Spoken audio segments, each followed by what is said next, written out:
If it takes you 30 to 45 minutes to write 1 week of training for one athlete, then of course 5, 10, 15 clients already feels like a lot. Here's the thing though, I don't write weeks anymore. I plan a whole year, about 50 weeks of structure in roughly 4 hours once. So in this video, I'll show you the exact structure I reuse across 20 to 30 athletes, and I'll take you inside the app. That's the part that decides whether 30 athletes is a nightmare or just a random Tuesday. So this is part 2. Last video, we zoomed out on the full year, and today we zoom in. Most coaches live down here at week 1. Sunday night, blank document, write this athlete's week. Monday, do it for the next one. That's the trap. It doesn't scale because every client adds a fixed chunk of writing time on top. So let me show you what my week used to look like versus now, and I'm going to be honest, because the numbers are the whole point. I used to program 4 weeks, and that took me 1 hour. Video feedback was 30 to 45 minutes per client per week, and I spent around 30 minutes just messaging and texting and chasing people's feedback. Now I program 50 weeks in advance for 1 year, and it takes me 4 hours. I take about 15 minutes per client per week for video feedback, and messaging takes me 5 minutes a day. And I gain some time here with them video feedback and messaging because the system nudges it for me. Look at the programming line. That's the unlock. When your programming lives up here at a year or 12 weeks instead of at 1 week or even a per session. The per session cost of the plan itself drops towards 0. And when the cost per client drops, the number of clients you can realistically handle goes up. You're not writing a new plan for client number 24. You're assigning a proven structure and adjusting the numbers to fit them. That 4-hour year is my master spine. Each athlete gets it assigned and then tune their days, their loads, their sport mix, and their variations. The thinking is done once. The customization is then fast. So let's build the level you actually live in, the 12-week block, and that's the spine I reuse all the time. So we just built out 3 blocks, 3 simple waves, 4 weeks each. So then week 1 to 4, we're trying to build the base. So get some groove into the movements, some good technique, and set a baseline volume and keep the RPE pretty low because you're trying to buy room to progress within it. Then week 5 to 8, you're going to maybe push one lever, either volume or intensity, not both.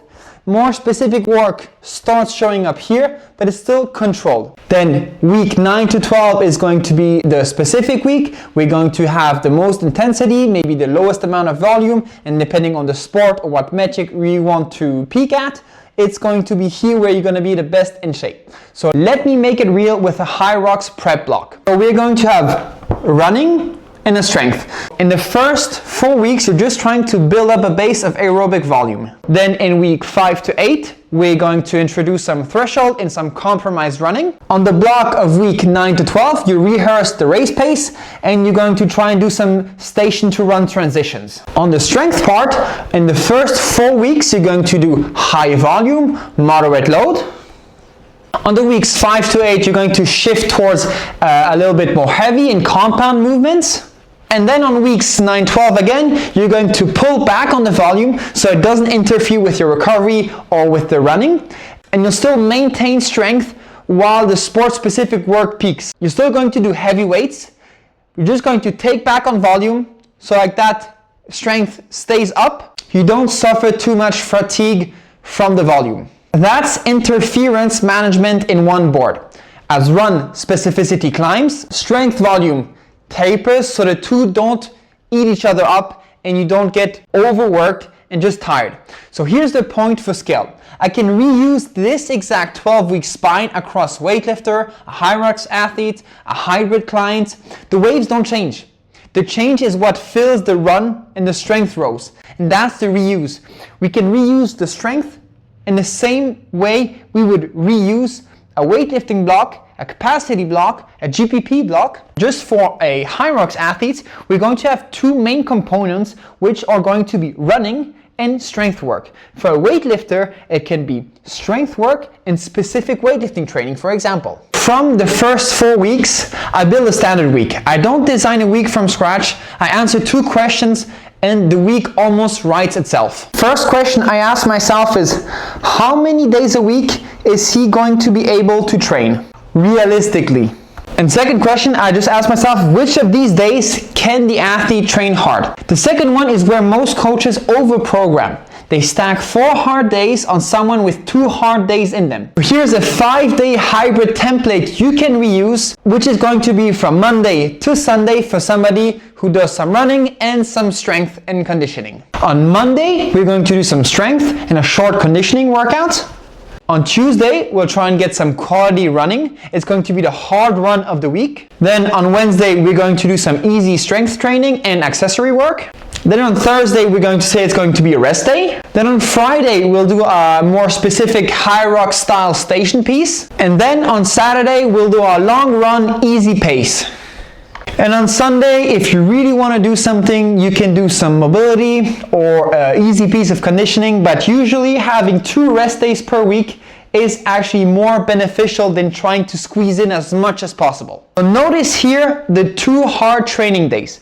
We're going to have the Tuesday, which is going to be the hardest run of the week, which is going to be the more specific workout for the week, which is also going to be hard. We can see that we have 2 days, pretty easy days. On Wednesday, it's just a light strength, and on Thursday, it's a rest day. And it's really necessary between these hard days of working out to have enough time to let the body recover. And here the layout can change per athlete, but the logic of hard, easy, and spacing doesn't change. That logic is the template. And once you have it, a new client is which days, how many hard ones, not a blank page. We go 3 hard workouts, Monday, Wednesday, Friday, but we're not gonna do it Tuesday, Wednesday, Thursday, because we don't have time to recover. And last level, we're going to show a single session. So the same idea, have a repeatable skeleton, so I'm not inventing a session each time. For a Hyrox athlete, we need some strength in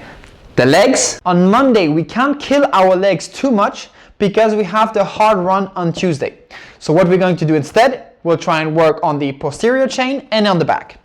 So we'll go deadlifts. What we can do to manage conditioning and strength work is do, for example, an EMOM. We'll do 10 minutes of 2 reps at RPE 6. So this for any powerlifter is really easy, but we have to remember that we are actually training a Hyrox athlete and not a powerlifter. So this makes sense for the specific athlete we're training for. Then we can do some overhead press, heavy. We'll go 2 times 5 RPE 7 and 2 times 10 RPE 8. Heavyweight, lightweight, and more reps afterwards. And then we'll just do 1 accessory, which is going to be safer for runners. 3 times 15 on the leg curl. This is also to avoid injuries while running and doing high volume across the week.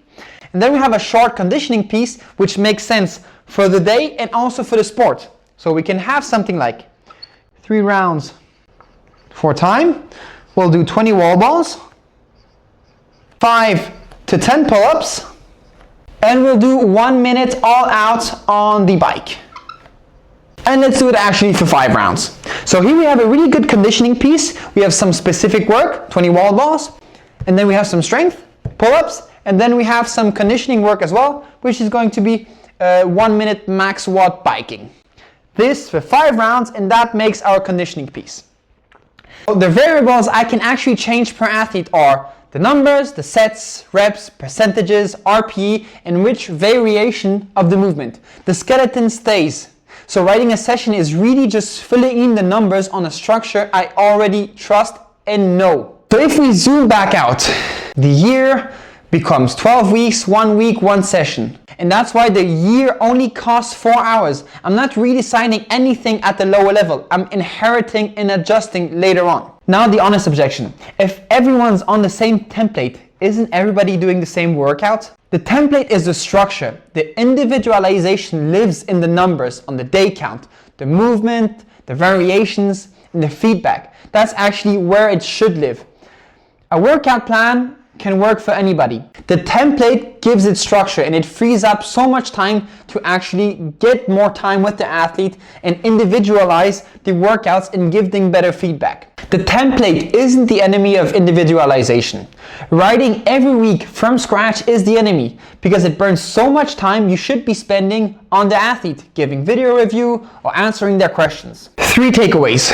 1 is move your programming up. Plan the year, plan 12 weeks. Like that you can actually save time and spend more time where it matters.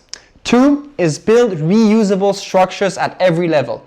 Build a 12-week template, a weekly template with easy and hard spacing and a sessions. Then you only ever need to change the numbers or the exercises, but it's so much easier and so much clearer with your proven system. 3, let the system carry the roster. A dashboard that ranks urgency and has automation for routine messaging or what turned 30 clients from a nightmare into an easy and manageable week. If you coach hybrid athletes and you want this whole ecosystem, the week builder, reusable templates, the coach dashboard, automation in one app for your roster, DM me Hybrid on Instagram and I'll send you the hybrid coaching ecosystem blueprint and set you up with a free setup call so we can map out your template to your athletes.